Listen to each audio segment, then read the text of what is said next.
Bonsoir, bonjour, ça dépend de quand est-ce que tu verras cette vidéo. Sois béni. Un petit changement de décor, je m'en excuse. On fait un peu avec les moyens de bord. Soyez bénis, frères et sœurs de la mer qui est connectés. Et je bénis aussi le nom de l'Éternel pour ceux et celles qui se connecteront en cours de route. Donc nous allons recommander ce moment entre les mains de Dieu, qu'il conduise toutes choses, qu'il dispose de toutes choses. Père, je te dis merci pour ce moment que tu nous accordes. Merci pour cet enseignement que tu nous donnes encore. Que je sois un canal, Seigneur, que tu utilises simplement pour que ta parole soit annoncée fidèlement à ta volonté. Je bénis, Seigneur, la vie de mes frères et sœurs connectés. Je bénis ton nom pour, Seigneur, le frère ou la sœur qui regardera cette vidéo aussi. Que cet enseignement, Père, nous aide à nous rapprocher encore plus de toi. Que cet enseignement crée en chacun, par l'action de ton esprit, un déclic, un changement réel. Éternel, que nous ne soyons pas des collectionneurs de messages, mais que nous soyons des personnes qui avons soif, qui avons faim de toi, et qui, Seigneur, recherchons réellement à améliorer ne serait-ce qu'un élément au quotidien pour être agréable dans notre marche avec toi. C'est en toi que nous nous soumettons, c'est à toi que nous nous recommandons. Saint-Esprit, dispose, bénis ton assemblée, bénis encore ce moment, prends le contrôle de tout. Que la gloire te revienne parce que tu es Alpha et Oméga. Au nom de Jésus. Amen. Gloire à Dieu. Donc ce soir, le thème, c'est ma maison, mon premier ministère. Ma maison, mon premier ministère. Voilà ce dont nous allons parler ce soir ensemble avec l'aide du Saint-Esprit. Et l'objectif, c'est vraiment que l'Esprit de Dieu nous enseigne, nous parle encore une fois, créant chacun de nous un déclic, une envie de changer même ne serait-ce qu'un seul petit élément. Donc j'invite les frères et sœurs qui sont connectés à vraiment se disposer pour recevoir. Et j'invite le frère et la sœur qui regardent cette vidéo via le compte YouTube de l'Église d'également se disposer afin de recevoir aussi selon la volonté de Dieu, que l'Esprit de Dieu fasse et agisse dans nos vies à chacun. Ma maison, mon ministère. Pourquoi alors nous parlons de ça aujourd'hui? Nous allons parler de ça en fait parce que c'est quelque chose d'important. J'aime souvent dire aux frères et sœurs, un peu de manière ironique, qu'aujourd'hui les chrétiens sont des chrétiens 2.0.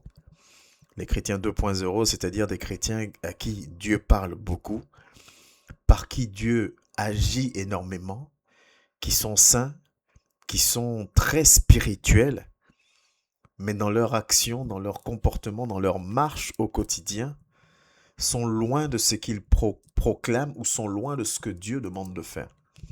Et je parle souvent de ces chrétiens-là en parlant de chrétiens 2.0. Mais, vous savez, c'est comme quand Jésus était là. Non que je me compare à Jésus, je ne me compare pas à Jésus, on doit tous être ses imitateurs. Mais Jésus a donné énormément d'enseignements. Pierre a donné énormément d'enseignements. Paul a donné énormément d'enseignements. Élie a enseigné. Jérémie a enseigné. Les mêmes choses. Jérémie a enseigné les mêmes choses pendant 40 ans. Et la majeure partie du peuple n'a pas été réceptive à l'enseignement qui était donné. Élie a enseigné, Élie a prié, Élie a posé des actions pour ramener le peuple dans l'obéissance, pour dire au peuple ne vous détournez pas de la face de Dieu. Mais Élie a quand même fui parce que Jézabel cherchait à le faire mourir.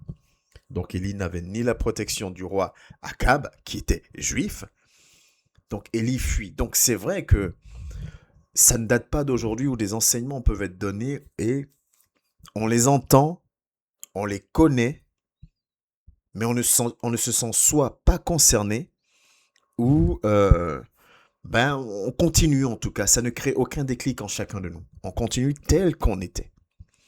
Et ça, c'est un réel problème parce qu'on va très vite, un jour ou l'autre, être rattrapé par le jugement divin qui nous dira, arrière de moi, Clément, je ne t'ai jamais connu. Et comme je l'ai plusieurs fois dit dans des enseignements, c'est le mot jamais qui fait mal. Ça veut dire que mais Seigneur, je me débrouillais même en déplacement pour faire tes programmes. Mais Seigneur, les gens venaient vers moi. Mais Seigneur, je conseillais des gens. Mais Seigneur, j'ai accompagné. Seigneur, j'étais à la tête d'une assemblée. Seigneur, voilà ce qu'on a fait. Et que tu dises que tu ne m'as jamais connu parce qu'il y a un élément ou deux qui ne te satisfait pas, qui ne te satisfont pas dans ma vie, c'est quand même cher payé. Mais même en sachant ça, nous restons les mêmes. Il n'y a pas d'aujourd'hui, il n'y a pas d'avant et d'après. Je reste le même.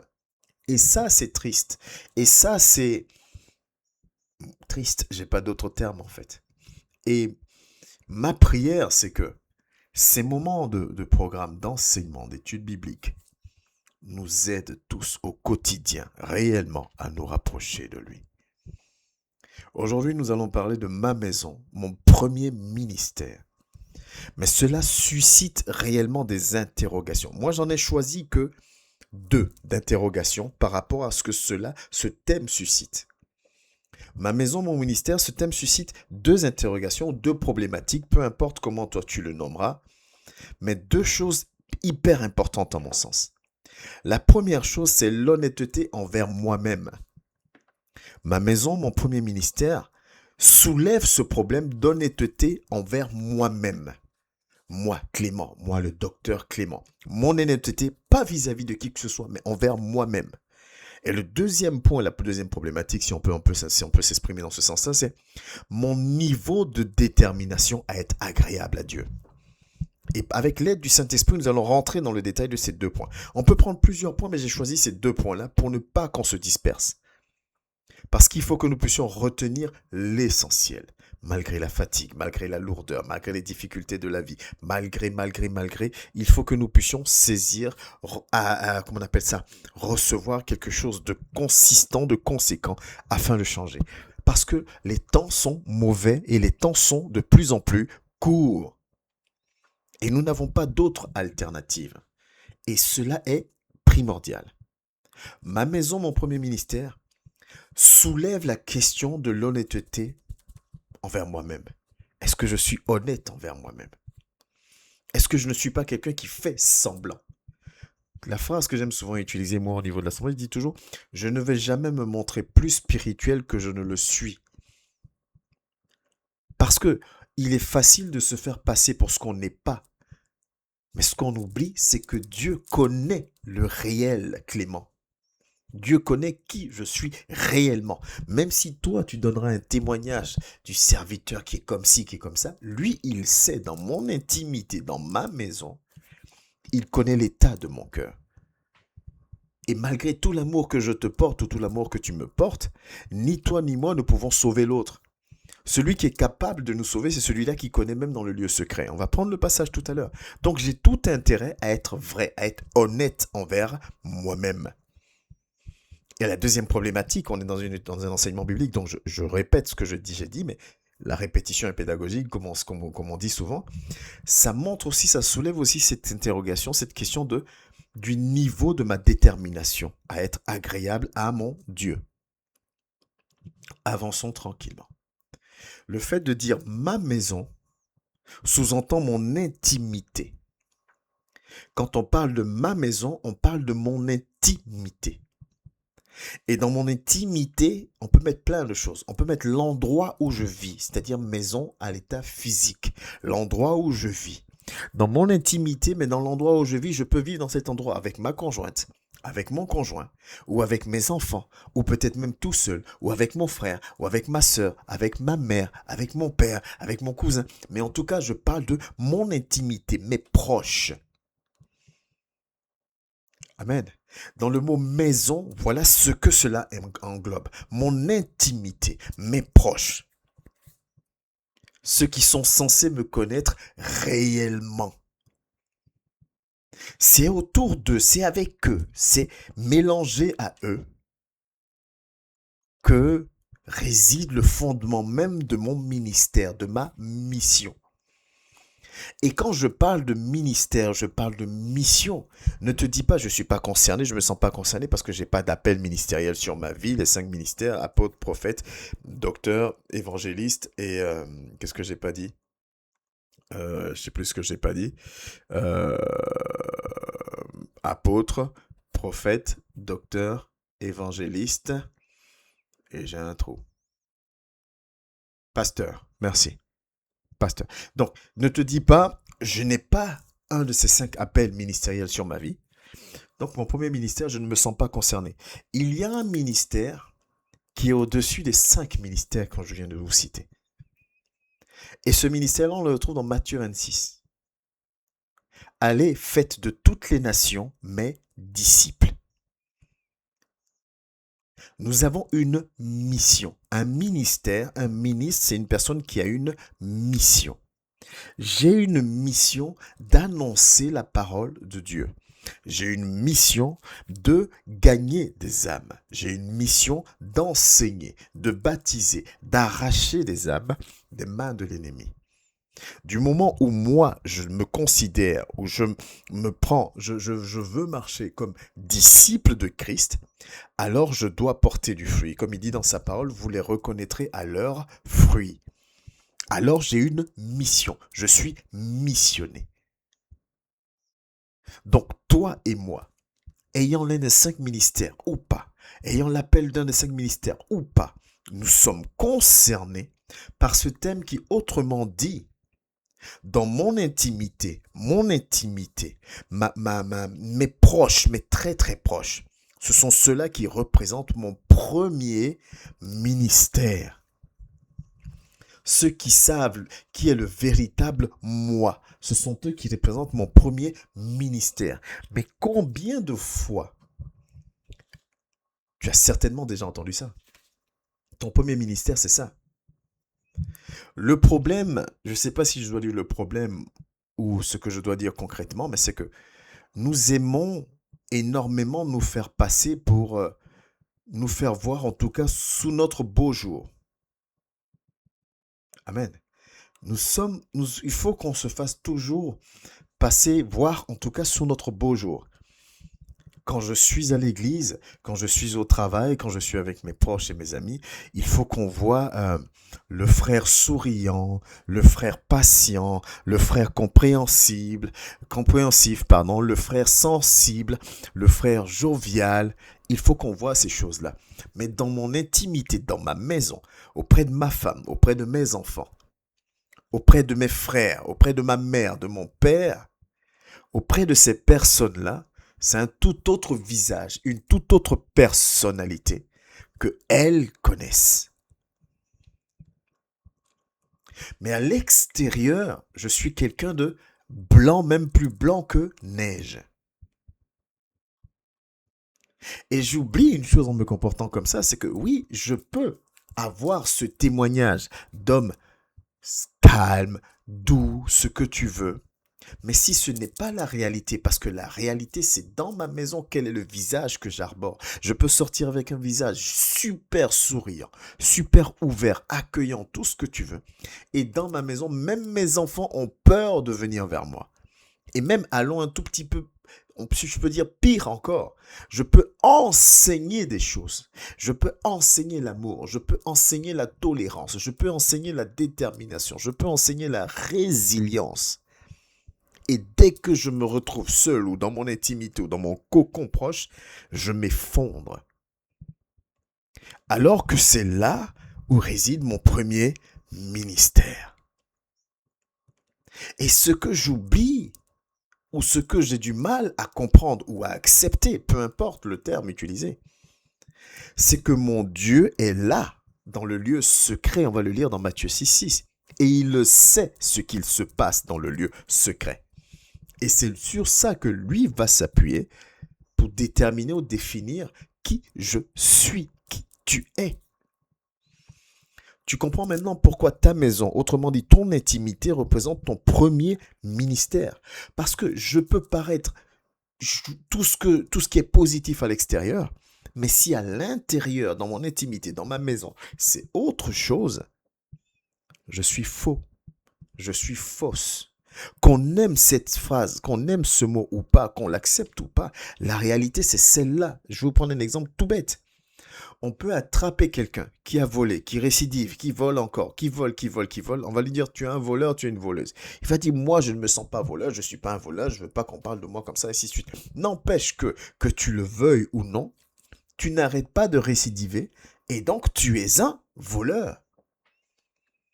Il ne s'agit pas de refuter quelque chose pour que cette chose-là ne soit pas vraie. Sinon, ce serait trop facile. C'est comme pour taquiner un peu, pour vous voler un petit sourire, tu vas dire à ta conjointe ou ainsi, est-ce que tu es fâché? Non, je ne suis pas fâché. Et tu vois bien que la personne est énervée. C'est pas parce que la personne dit qu'elle n'est pas fâchée qu'elle n'est pas fâchée. Donc, c'est pas parce que je proclame quelque chose comme quoi je suis spirituel que je le suis.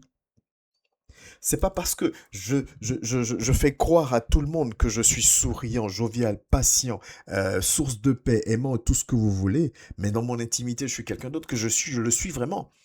Christ se basera sur ce qui se passe dans mon intimité. Et donc, on n'a rien, absolument rien à gagner à être faux. Rien. On n'a rien à gagner à être faux. Et c'est pour ça que je reviens à la reformulation de notre thème, en disant que le thème, quand on parle de ma maison, mon premier ministère, c'est mon intimité. Dans mon intimité, je redis encore, dans mon intimité, c'est avec ma femme, mon mari, mes enfants, mon père, ma mère, ma soeur, mon frère, mes cousins, mes proches, mes très très proches, ceux qui sont censés savoir qui je suis réellement, c'est ceux-là qui représentent mon premier ministère. Amen. Ce sont ceux-là qui représentent mon premier ministère. Et là, on va arriver à notre premier grand point. La première problématique que le thème soulève, c'est quoi? L'honnêteté envers moi-même. Mon honnêteté envers moi-même. Il arrive même qu'on arrive à se convaincre des choses qui sont fausses. C'est hallucinant, mais c'est la réalité.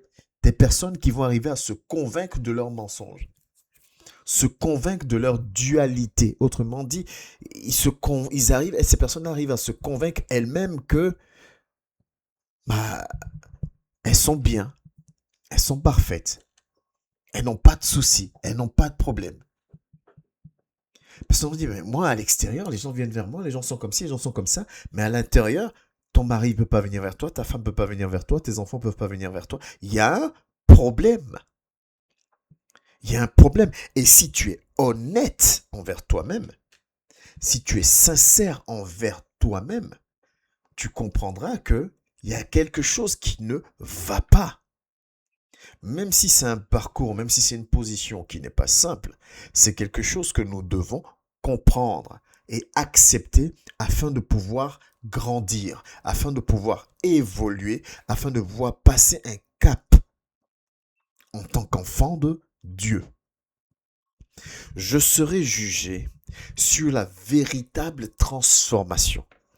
La véritable transformation, elle est intérieure. Et qui dit intérieure, ça veut dire qu'elle doit se manifester dans mon intimité. Il faut que je le comprenne. Dans mon intimité, il est facile de dire à un mari, à un homme marié, aime ta femme, alors que moi-même, je ne peux pas le manifester dans mon intimité. Il est très facile de dire à une personne, respecte ton père et ta mère, alors que moi-même, je ne peux pas le faire avec mes propres parents. Il est très facile de dire à un père et à une mère, mais aime ton enfant, écoute-le, sois attentif, alors que moi-même, je ne peux pas le faire avec mes propres enfants. Ça pose un problème d'honnêteté envers moi-même. Ça veut dire que je suis une personne qui ne me remet absolument pas en question, ou pire, qui se remet en question, mais qui n'accepte pas la réalité, qui n'accepte pas la conclusion finale. Et là, il y a un problème. Et là, il y a une véritable problématique que je dois comprendre et que je dois accepter. Je dois être honnête envers moi-même. Parce que vous savez, on prie un Dieu qui est très exigeant. Il sait parfaitement ce qu'il veut et il sait parfaitement ce qu'il attend de chacun de nous. J'aime souvent vous parler de l'histoire de Moïse. On va la lire ensemble. Dans Deutéronome, si on prend à partir du verset, Deutéronome chapitre 3, à partir du verset 23 jusqu'au verset 26. En ce temps-là, j'implorais la miséricorde de l'Éternel en disant, Seigneur éternel, tu as commencé à montrer à ton serviteur ta grandeur et ta main puissante. Car quel Dieu y a-t-il au ciel et sur la terre qui puisse imiter tes œuvres et tes hauts faits? Laisse-moi passer, je te prie. Laisse-moi voir ce bon pays de l'autre côté du Jourdain, ces belles montagnes et le Liban. Mais l'Éternel s'irrita contre moi à cause de vous, et il n'en écouta point. L'Éternel me dit, c'est assez, ne me parle plus de cette affaire. Pour remettre dans le contexte, il faut vraiment que nous comprenions, enfant de Dieu, comprend ces choses. Dieu est amour, oui, mais il est sa parole. Et j'espère de tout cœur que je parle à une personne ce soir. Moïse n'était pas n'importe qui, c'est le premier point. Moïse était un serviteur de Dieu qui a payé le prix avec un peuple ingrat, un peuple récalcitrant, un peuple rebelle. Moïse était un grand serviteur, un grand prophète. Dieu lui-même le dit qu'il n'y aura pas plus grand prophète que Moïse. Donc Moïse n'était pas n'importe qui. Moïse n'était pas un chrétien 2.0, n'était pas une personne qui proclame et qui a une vie qui est contraire à ce qu'il proclame. Moïse aimait le peuple. Et des exemples, il y en a énormément dans la Bible. Le peuple pêche. Dieu prend la décision, au temps du veau d'or, de détruire ce peuple.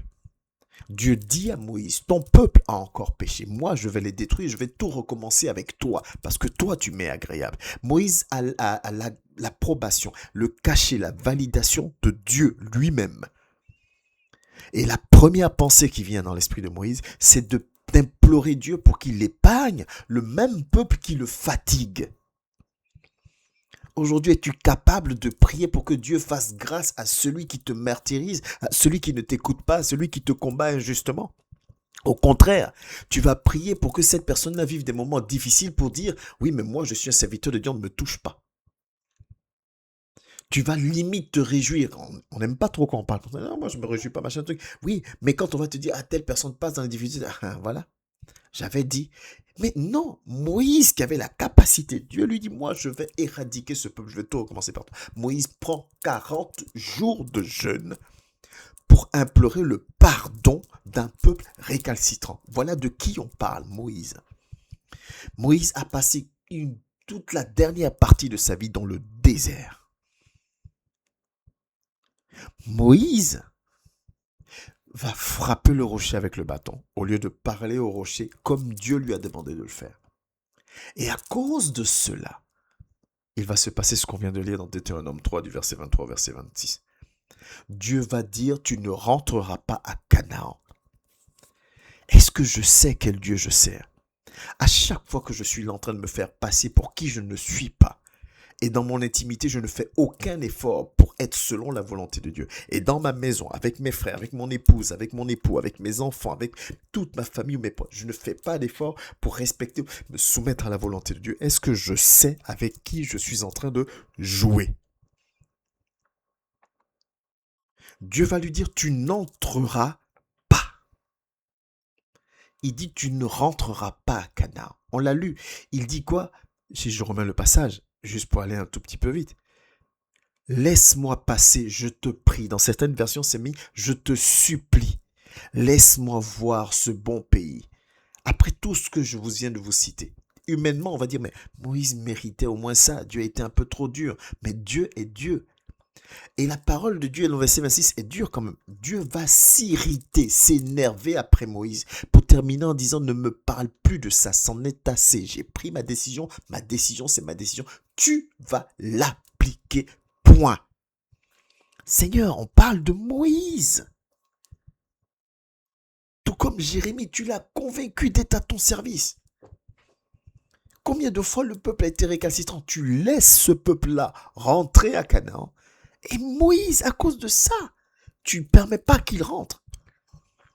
Simplement parce que Dieu considère que la position de Moïse, le niveau spirituel de Moïse, ne donne plus le droit à Moïse de s'énerver comme bon lui semble.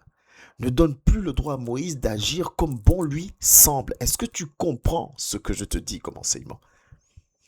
Nous aujourd'hui qui faisons comme on veut, parce qu'on est dans le temps de grâce. La Bible dit n'insulte pas, tu insultes. Et quand on te dit oui mais, la Bible dit ne juge pas, tu juges. Et quand on te parle, tu dis oui mais. La Bible dit ne condamne pas, tu condamnes. Et quand on te parle, tu dis oui, mais. La Bible dit soumets-toi à ton mari, mais à la maison, il y a deux chefs. Mais quand on te parle, tu dis oui, mais. La Bible dit honore ta femme comme toi-même, mais à la maison, c'est ta serpillière. Quand on te parle, tu dis oui, mais. Est-ce que nous sommes conscients de qui est celui qu'on a en face de nous? Ma maison, mon intimité, ma relation avec Dieu, c'est mon premier ministère. Avant qu'on dise de moi à l'extérieur, il est bien comme docteur, ma famille, mes enfants, mon épouse, ma mère, mon frère, mes proches, mes cousins doivent pouvoir dire, oui, il est bon comme homme, elle est bonne comme femme. On voit un avant et un après. Parce que dans ton intimité déjà, ta position même touche des vies, touche des cœurs, restaure. Amen.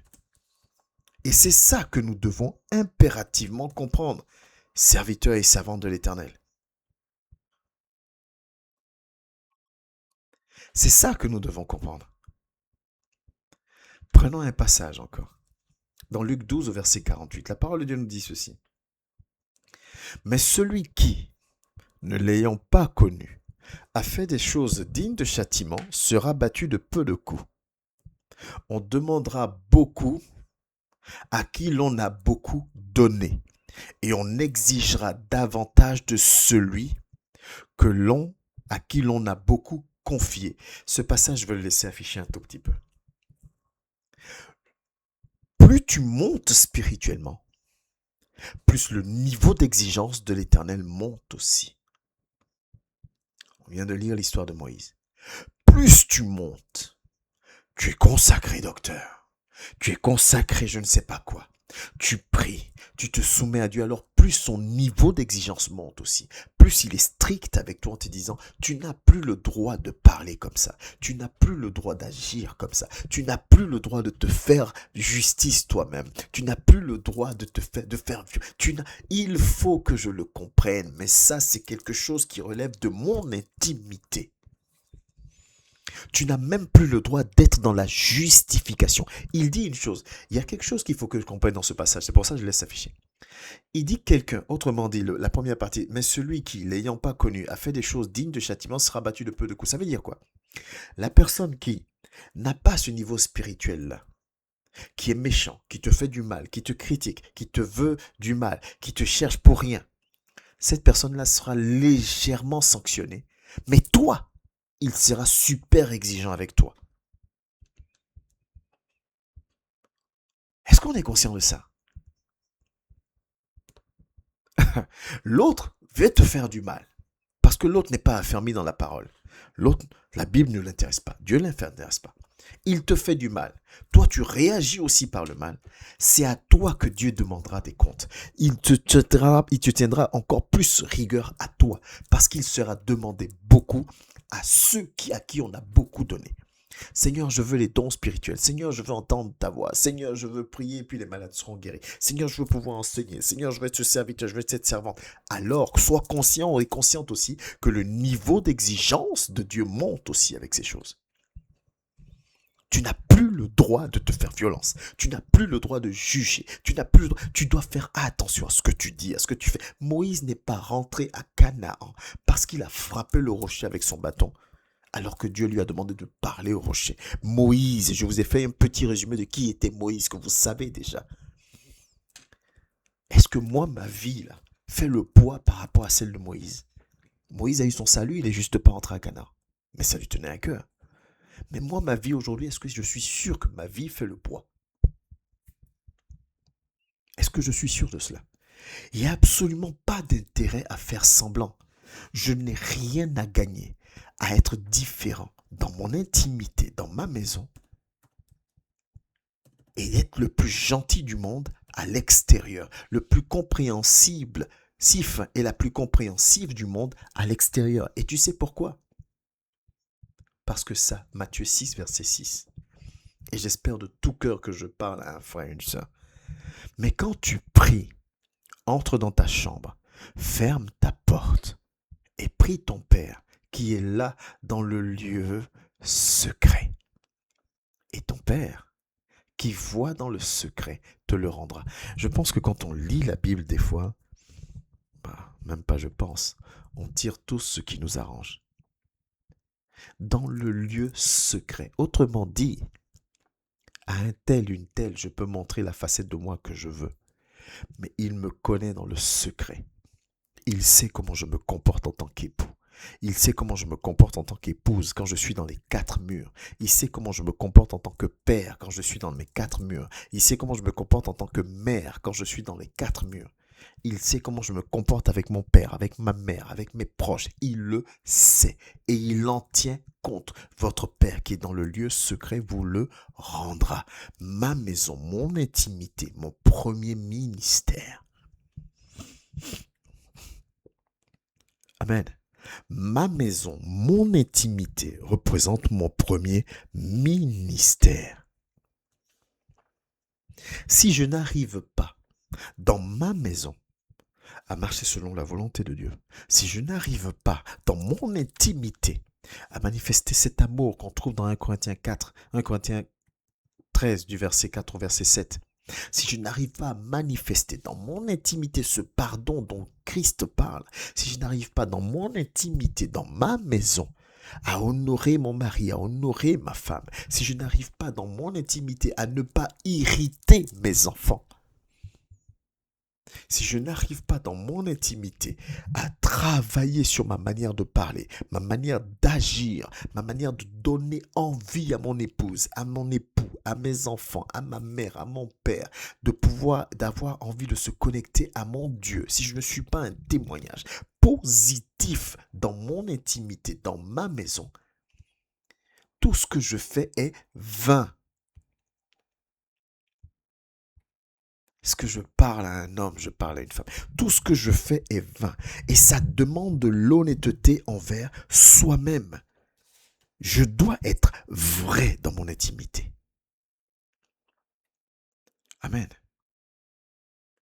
Parce que si je suis vrai dans mon intimité, je pourrais l'être aussi à l'extérieur. Parce que ça veut dire que c'est quelque chose qui est en moi. Je suis vrai. Mon mari ne me connaît pas à l'intérieur et B à l'extérieur. Ma femme ne me connaît pas A à l'intérieur et B à l'extérieur. Mes enfants ne me connaissent pas A à l'intérieur et B à l'extérieur.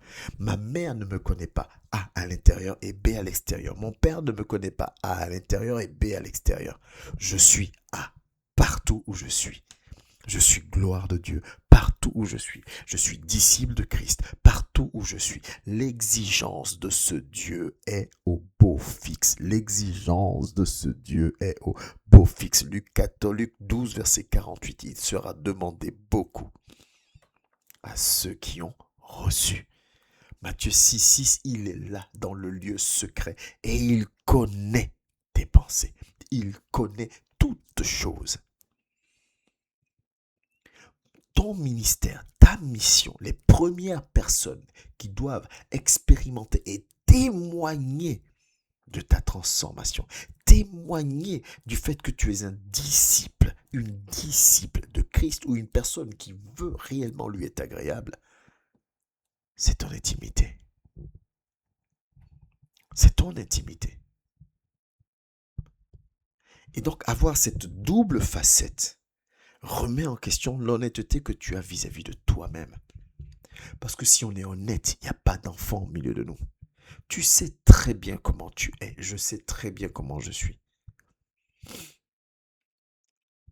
Je le sais très bien. À l'extérieur, rien n'est grave. Quand quelqu'un vient m'expliquer, oh mais c'est pas grave, tu connais les hommes, ils sont comme ça. Oh mais c'est pas grave, tu sais bien que les femmes elles sont comme ça, laisse passer. Mais à la maison, c'est autre chose. Je dois pouvoir avoir une intimité. Et s'il te plaît, je vais être peut-être un peu cash. C'est pas mon habitude. Peut-être que tu es en train de dire, oui, mais moi, je suis... Non, non, non, non, non, s'il te plaît. Sans remise en question, on ne change pas. Sans remise en question, on ne transforme rien dans notre vie. Sans remise... Si l'Esprit de Dieu veut qu'on en parle ce soir, c'est parce qu'il faut qu'il y ait une remise en question. Et la première personne qui doit se remettre en question, c'est moi qui vous donne cet enseignement. Ensuite, toi qui reçois l'enseignement. Donc, s'il te plaît, ôte de ton esprit. Oui, mais moi, non, non, non, non, non. Tous. Amen. Tous. Nous devons être capables de nous remettre en question pour monter et grandir encore selon la volonté de Dieu. C'est-à-dire que, quand je parle d'honnêteté, si je me bats pour lui être agréable, même là où les gens de l'extérieur ne le voient pas, je lui serai agréable et dans le secret, et je lui serai agréable aussi devant tout le monde. Amen. Dans le secret, je fais tout. Parce qu'il n'existe pas de famille, d'intimité qui soit parfaite. Il n'existe pas d'homme parfait, il n'existe pas de femme parfaite, il n'existe pas d'enfant parfait, il n'existe pas de parents parfaits, il n'existe pas de frères et de sœurs parfaits. Alors si même dans mon intimité, je suis d'accord pour fournir les efforts nécessaires pour lui être agréable, c'est pas à l'extérieur que je ne le ferai pas, parce que du coup ça va devenir mon trait de caractère, pas un des aspects de mon caractère, mais mon trait de caractère. Je suis partout, je suis disciple de Dieu dans l'intimité comme hors de mon intimité. Ma maison, mon premier ministère. Mon intimité, mon premier ministère. Mon intimité, le bon témoignage de mon intimité, ma première mission. Et c'est pourquoi, quand on prend la parole de Dieu, parce que c'est la parole de Dieu qui doit nous réunir, on va voir certaines choses par rapport notamment à l'établissement des responsables au sein de l'Église.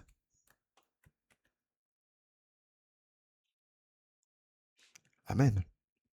Si je prends Actes des Apôtres au chapitre 6, à partir du verset 1 jusqu'au verset 3, voilà ce que la parole de Dieu nous dit. En ce temps-là, le nombre des disciples augmentait. Les hellénistes murmurèrent contre les Hébreux, parce que leurs veuves étaient négligées dans la distribution qui se faisait chaque jour. Autant pour moi, excusez-moi. Les 12 convoquèrent la multitude des disciples et dirent: il n'est pas convenable que nous laissions la parole de Dieu pour servir aux tables. Ok. Et qu'est-ce qu'ils vont dire d'autre? C'est pourquoi, frères, choisissez parmi vous 7 hommes de qui l'on rende un bon témoignage, qui soit plein d'esprit et de sagesse, et que nous chargerons de cet emploi. On ne missionnait pas n'importe qui. On te missionnait à condition que tu sois un bon témoignage. Amen. On te missionnait à condition que tu aies un bon témoignage. C'est-à-dire que ton intimité, où ta vraie nature est censée se révéler, devait être examinée. Mais regardez, Paul va aller plus loin quand il va écrire à son fils Timothée. Et je vais mettre un peu dans le contexte, parce que toujours contextualiser. Timothée était jeune. Paul le laisse à la tête d'une des assemblées. Une assemblée assez costaud. Et donc Paul écrit une lettre, un épître. J'ouvre une petite parenthèse d'enseignement, ok?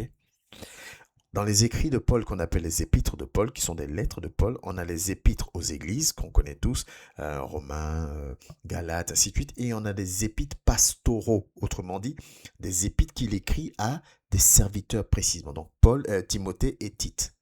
2 épîtres pastoraux, Timothée et Tite. Si on résume, c'est qu'il y a 1 Timothée, 2 Timothée, mais Timothée et Tite. Donc il écrit à Timothée pour lui donner des conseils en disant: fais comme ci, fais comme ça, fais comme ci, fais comme ça, voilà comment il faut faire pour gérer l'assemblée, ainsi de suite.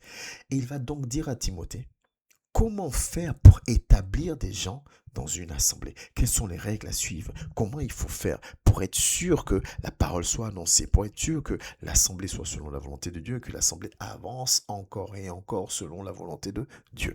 Donc, Paul va tout baliser. Et il écrit cette lettre, donc il écrit en 1 Timothée 3, à partir du verset 1. Voilà ce qu'il dit. Cette parole est certaine.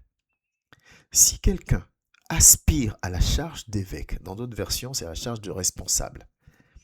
parce que ne vous arrêtez pas sur certains mots dire, mais moi je ne cherche pas à être évêque, donc ça ne me concerne pas. Non, a une charge de responsable dans l'Église. Il désire une œuvre excellente pour dire, c'est bien, il faut œuvrer pour Dieu, c'est une bonne chose. Mais il continue. Il faut donc que l'évêque soit irréprochable. Et il va rentrer maintenant dans le concret, dans le détail. Mari d'une seule femme. Ça clôt un peu ce fameux débat de on peut avoir 3, 4, 5, 6 femmes. Mari d'une seule femme. Sobre.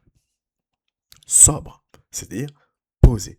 Toujours disposant de sa conscience, sa pleine conscience. Modéré, donc maîtrise de soi, qui fait partie des fruits, des parfums du fruit de l'Esprit de Dieu. La maîtrise de soi, modéré. Réglé dans sa conduite. Fasse preuve de sagesse. Hospitalier. Propre à l'enseignement. Propre à l'enseignement. Continuons la lecture. Il faut qu'il ne soit ni adonné au vin, ni violent, mais indulgent, pacifique, désintéressé. Avant d'avoir un poste à responsabilité, il faut qu'il dirige bien sa propre maison.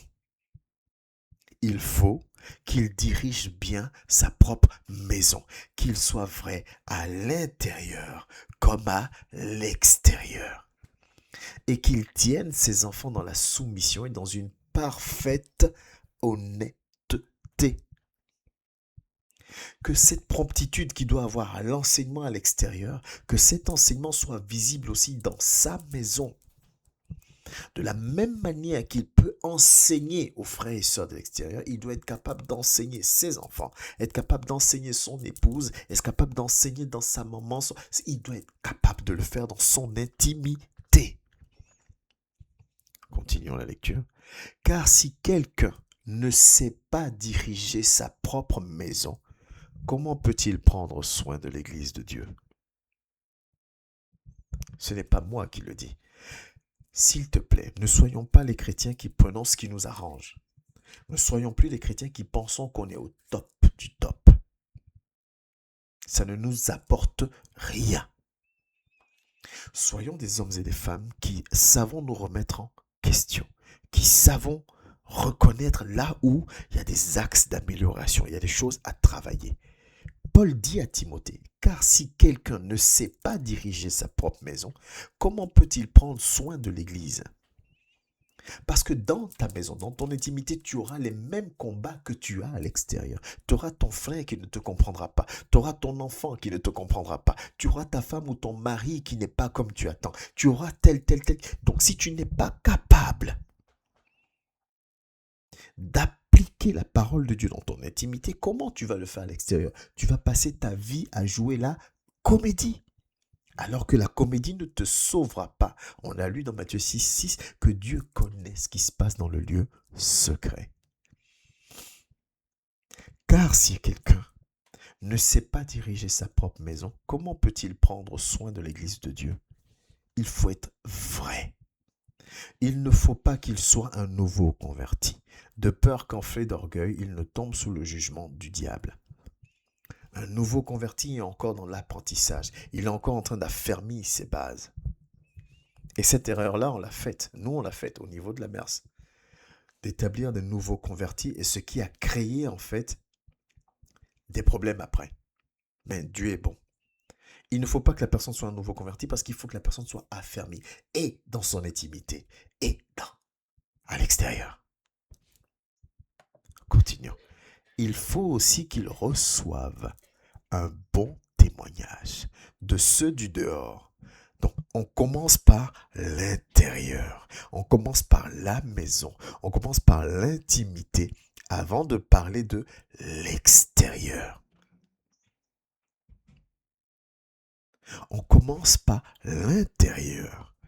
Ma maison, mon premier ministère, mon intimité, ma première mission. On commence par l'intérieur avant de parler du dehors. Il dit il faut aussi qu'il reçoive un bon témoignage de ceux du dehors, afin de ne pas tomber dans l'opprobre et dans les pièges du diable.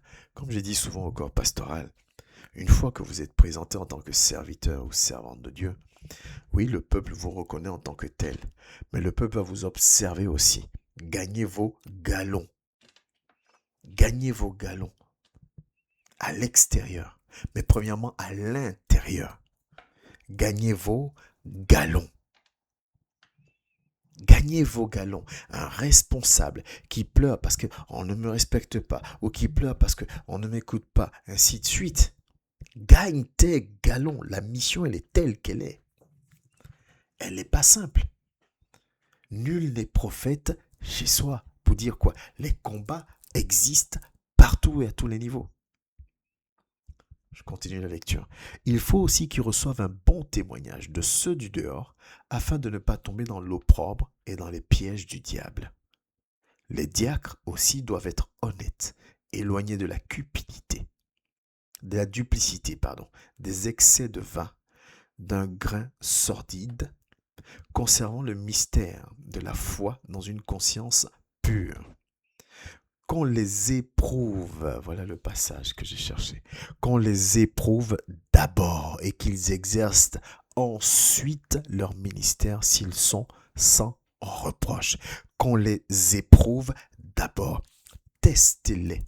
Allez chercher les témoignages de sa femme, de ses enfants, de ses proches, de sa mère. Allez voir, qu'on vous dise comment réellement est ce frère, comment réellement est cette sœur dans son intimité, dans son foyer, en tant que mère, en tant que père, en tant que fils, en tant que fille, en tant que frère, en tant que sœur. Allez voir le témoignage intérieur. Amen.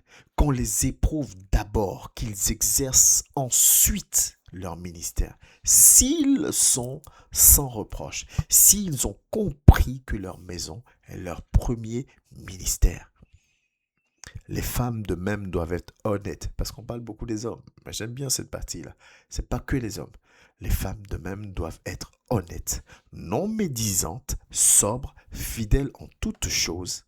Les diacres doivent être maris d'une seule femme, il revient encore dessus, et diriger bien leurs enfants et leur propre maison, il revient encore dessus.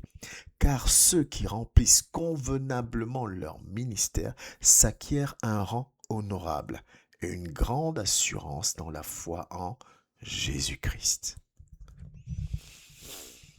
Amen. Voilà ce à quoi Dieu nous appelle. Ne néglige plus ton intimité, ne néglige plus ton intérieur. Vous savez, souvent, ce qui se passe souvent dans nos maisons reste dans nos maisons. Donc, on se permet de faire ce qu'on veut. Et on oublie que, oui, le frère et la sœur ne savent pas ce qui se passe dans ma maison, mais Dieu, lui, le sait. Et je ne suis pas en train de te dire que, que ta vie sera un long fleuve tranquille. Oh que non! On est imparfait et ceux qui sont autour de nous sont imparfaits. Il y aura des choses que ton mari fera qui ne te plairont pas. Il y aura des choses que ta femme fera qui ne te plairont pas.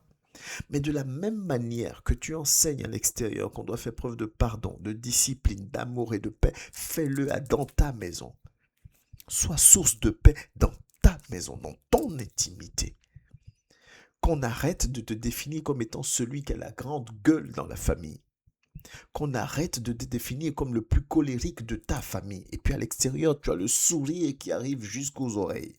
Qu'on arrête de te définir comme l'homme le plus méchant de ta famille. Et à l'extérieur, tu es l'homme le plus gentil ou la femme la plus gentille du monde. Ma maison est mon premier ministère. Paul dit, quelqu'un qui ne sait pas gérer sa maison ne peut pas faire l'œuvre de Dieu comme il faut. Et quand on est honnête, je vous ai dit, ça appelle, la première question, c'est l'honnêteté envers moi-même. Quand on est honnête, on sait qu'il y a beaucoup de choses qui nous minent parce que c'est en nous. Il faut que la transformation soit profonde. Il faut que la transformation soit sincère. Il faut que la transformation soit réelle et non dépendante du milieu où je me trouve, des personnes avec qui je me trouve. L'exigence de Dieu monte avec ta croissance spirituelle. Je ne sais pas comment le dire pour créer ce déclic. On a lu Luc 12, verset 48. Il sera demandé beaucoup à ceux qui ont reçu. Moïse ne rentre pas à Canaan parce que Moïse décide de frapper le rocher avec le bâton au lieu de lui parler. Toi aujourd'hui, moi aujourd'hui, je fais comme je veux dans mon intimité et je crois que Dieu va intervenir encore toujours dans ma vie parce qu'il est amour. Et je crois que demain, Dieu va me parler. Les chrétiens 2.0. Rien ne change en profondeur. Rien ne change.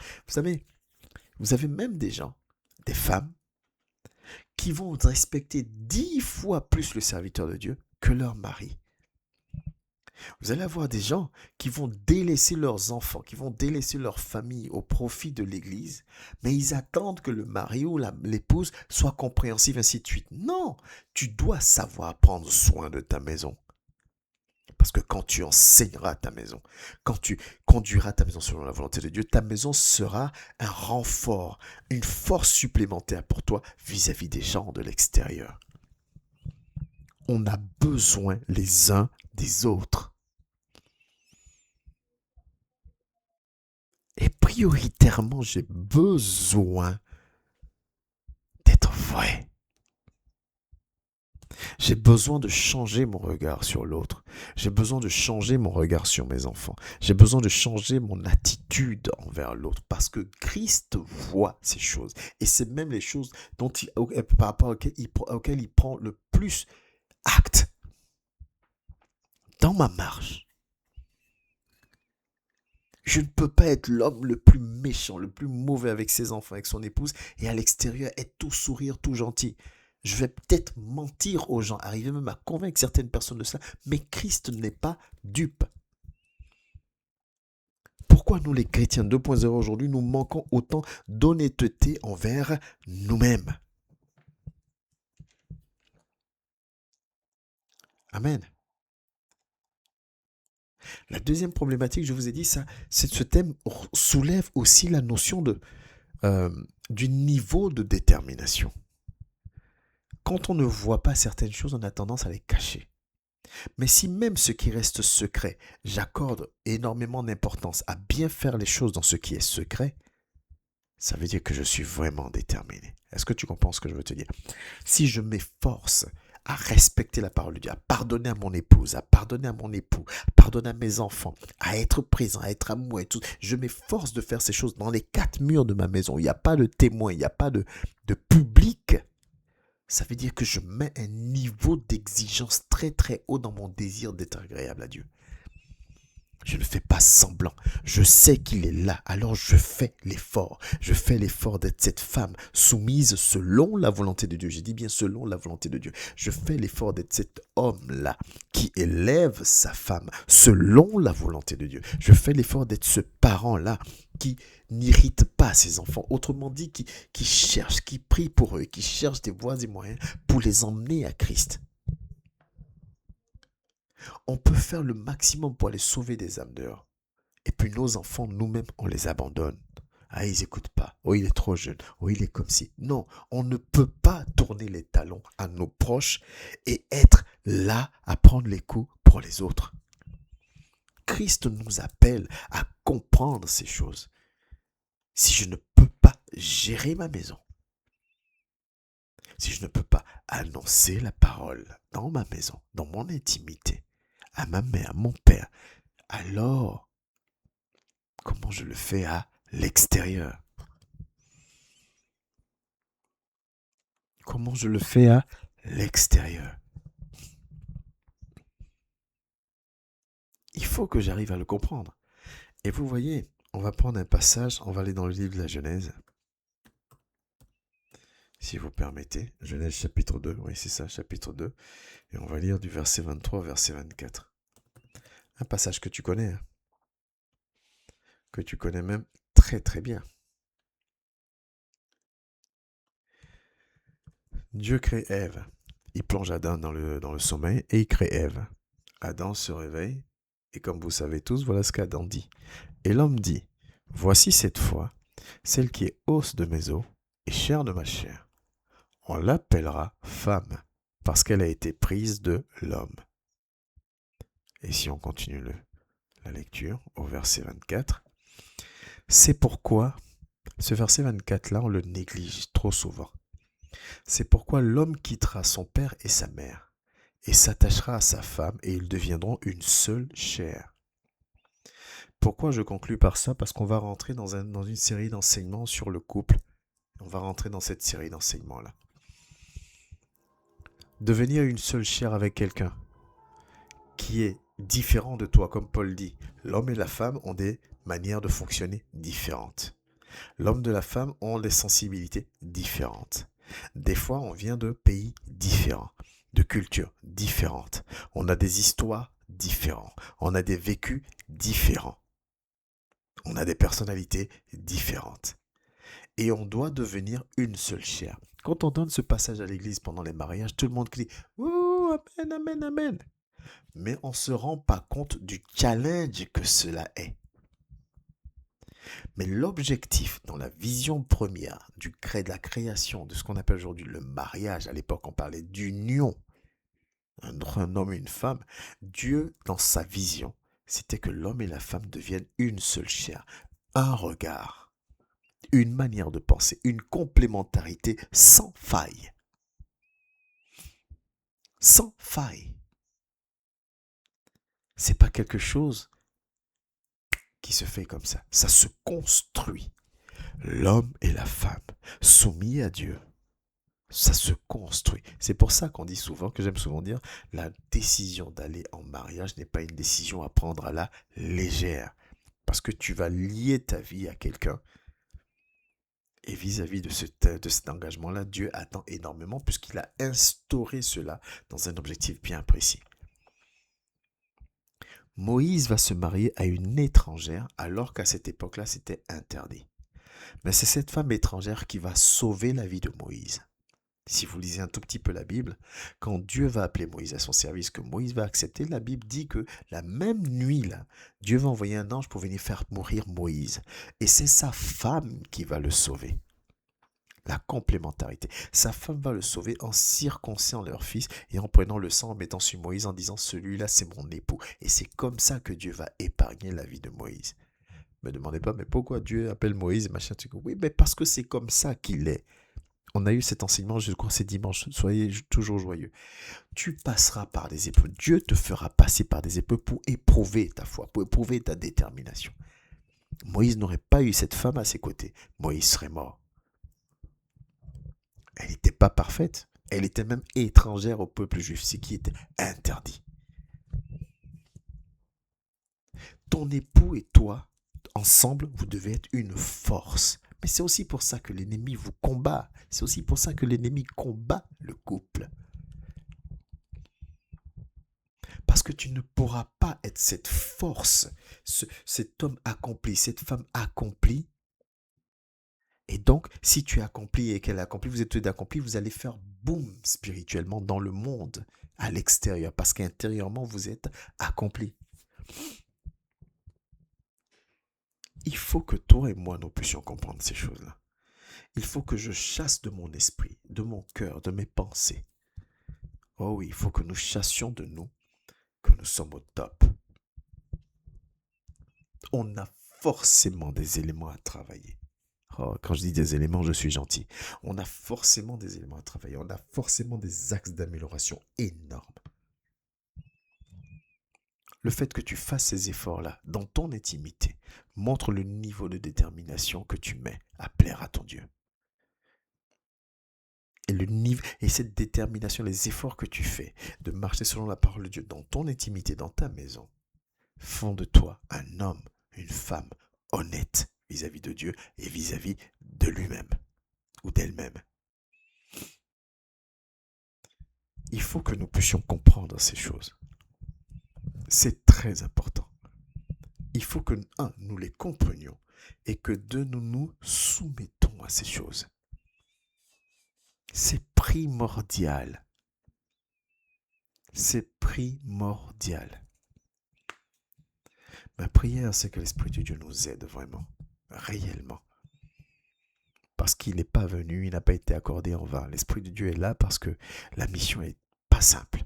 Et nous avons besoin de lui pour être là où nous devons être. Dans notre intimité, dans notre maison, dans nos familles. Soyons exemplaires partout. Amen. Soyons des véritables disciples partout, dans tous les domaines de nos vies, dans tous les aspects de nos vies, dans nos maisons. Sachons attirer la grâce et la faveur de Dieu sur nous. Que Dieu vous bénisse et que, je l'espère, ce message puisse créer en chacun de nous un désir sincère et réel de nous rapprocher encore de lui. Seigneur, je te dis merci infiniment pour ce moment, pour ce programme. Merci pour la présence de mes sœurs et de mes frères. Merci pour les personnes qui verront ce programme en ligne. S'il te plaît, Seigneur, que ton esprit touche, suscite en chacun, éternel Dieu de gloire, le désir de se rapprocher de toi. Prends la première place, prends l'autorité. Glorifie ton nom encore. Que ton assemblée, Seigneur, monte encore et encore, par ta grâce et par ton amour. Bénis la semaine de tout un chacun, bénis les projets de tout un chacun, bénis la détermination de tout un chacun et prends la première place, Rabbi. Nous te donnons toute la gloire, Seigneur, au nom glorieux et précieux de Jésus-Christ de Nazareth. Règne encore, Père. Amen. Que Dieu vous bénisse. Les frères et sœurs qui sont connectés, vous pouvez rester pour la partie des questions s'il y en a. Et à mardi prochain pour les autres au niveau du compte YouTube. Que Dieu vous bénisse.